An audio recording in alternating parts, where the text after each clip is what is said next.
Jeep जंगल की पक्की सड़क पर चलती हुई झोपड़ियों के करीब पहुंचने ही वाली थी कि अचानक दिल दहला देने वाली एक आवाज सुनाई दी।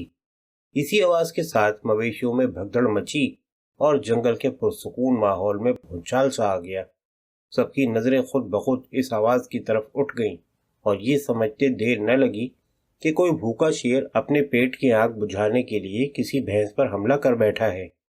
शेर हमला करने के लिए किसी मुनासिब मौके की तलाश में काफी देर से ताक लगा रहा होगा और जब उसे इत्मीनान हो गया होगा कि मैदान साफ है तो फिर एक फैसलाकुन इरादे के साथ वो झुके झुके दबे पांव भैंस की तरफ लपका होगा और फिर अचानक औसान खता कर देने वाली खौफनाक धाड़ के साथ एक लंबी जस्त लगाकर भैंस पर टूट पड़ा होगा कि इसे जमीन पर गिराकर बेबस कर दे और अपने खंजर जैसे तेज और मजबूत दांतों से इसकी तिक्का बोटी कर डाले।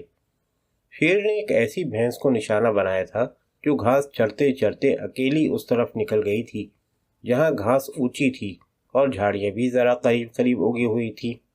शेर भैंस की कमर पर सवार उसकी मोटी गर्दन से लिपटा हुआ था, लेकिन भैंस कुछ ज्यादा ही ताकतवर साबित हुई। 6 मन वजनी टक्कर खाने के बावजूद वो जमीन पर नहीं गिरी और शेर को अपनी कमर पर लिए लिए तेजी से झोपड़ियों की तरफ भाग पड़ी। उस वक्त एक अजीब बात यह देखने में आई कि दूसरी भैंसों ने जब देखा कि शेर ने उनकी एक साथी को पकड़ लिया है तो बजाय इसके कि अपनी जान बचाने के लिए डर कर इधर उधर भागें, वो मुश्तइल हो गईं और अपने से कहीं ज्यादा ताकतवर और खूंखार दरिंदे से मुकाबला करने पर आमादा हो गईं और जैसे किसी कमांडर ने इन्हें एक साथ जंग में कूद पड़ने का हुक्म दिया हो। उन्होंने अपनी दुमें ऊंची कर ली और नथनों से फूं फूं की आवाजें निकालती सरों को झुकाकर एक साथ तेजी से उस तरफ दौड़ पड़ी जिस तरफ शेर वाली भैंस भागी जा रही थी। उनके अंदाज से ऐसा लग रहा था जैसे उन्होंने तहैया कर लिया है कि अपने मजबूत सींगों और भारी भरकम सरों की टकरे मार मार कर शेर का भुरकस निकाल देंगी। गालिबन शेर को भी इस बात का अंदाजा था कि अगर एक साथ मिलकर मुकाबला किया जाए तो मुकाबला करने वाले चाहे कितने ही कमजोर क्यों ना हो और जिसका मुकाबला किया जा रहा हो वो कितना ही ताकतवर हो, जीत मिलकर मुकाबला करने वालों ही की होती है। शायद इसीलिए जब शेर ने भैंसों को अपनी तरफ बढ़ता हुआ देखा जो उस वक्त मरने मारने पर तुली हुई थीं, तो उसने इसी में आफियत समझी कि वहां से भाग जाए। उसने दौड़ती हुई भैंस से जमीन पर छलांग लगाई और जिस तेजी से उसने हमला किया था इसी तेजी से पलक झपकते ही झाड़ियों की आड़ में नजर से ओझल भी हो गया। जख्मी भैंस झोपड़ियों के पास पहुंचकर जरा के जरा रुकी।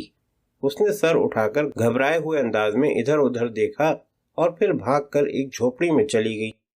वो गालिबन रात के वक्त इसी में रहती होगी क्योंकि दरवाजे के पास घास फूस और भूसा बिखरा हुआ था जिससे पता चल रहा था कि ये झोपड़ी मवेशियों के लिए है। भैंस को वहां भी चैन न मिला। वो फिर बाहर निकल आई और शायद ये समझते हुए कि इंसानों के दरमियान ज्यादा महफूज रहेगी वो जीप के पास चली आई जहां इस वक्त तक इन झोपड़ियों के रहने वाले भी आकर जमा हो चुके थे और अपने अपने अंदाज में इस सानहे पर गम और गुस्से का इजहार कर रहे थे। भैंस की गर्दन खून से लाल हो रही थी। वो इस वक्त सख्त बेचैन और घबराई हुई थी। उसकी ये हालत देखकर एक बूढ़े ने बढ़कर पहले तो कमर थपथपाते हुए उसे पिचकारा, फिर उसके सींगों में रस्सी बांध दी कि उसे काबू में करके कुछ दवा दारू की जा सके। उस वक्त इन लोगों के पास दवा के नाम पर सिर्फ एक ही चीज थी और वो थी पोटाशियम परमैंगनेट, यानी वही लाल रंग की दवा जिसे पिंकी भी कहते हैं और जो अमूमन टैंक और कुओं वगैरह में भी डाली जाती है जिससे पानी में मौजूद जरासीम खत्म हो जाते हैं। किसी के कहने पर एक औरत दौड़ी दौड़ी गई और कागज की एक पुड़िया ले आई जिसमें पोटाश थी। इसी बूढ़े ने जल्दी से अपने हाथ कुर्ते के दामन से पोंछे और फिर चुटकी में पोटाश के जर्रात लेकर इन जख्मों पर छिड़कने शुरू कर दिए जो शेर के नुकीले दांत लगने से भैंस की गर्दन में पड़ गए थे और जिनसे खून रिस रहा था। और फिर शायद ये देखते हुए कि दवा पूरी तरह जख्म के अंदर नहीं जा रही, उसने एक जख्म पर अपनी उंगली का दबाव दिया। इस वक्त सबकी नजरें इस बूढ़े के हाथों पर लगी थीं, जो एक सर्जन की तरह भैंस के जख्मों का इलाज कर रहा था। जब उसने जख्म पर उंगली का दबाव दिया तो सब ये देखकर हैरत ज़दा रह गए कि बूढ़े की पूरी उंगली जख्म के अंदर चली गई है।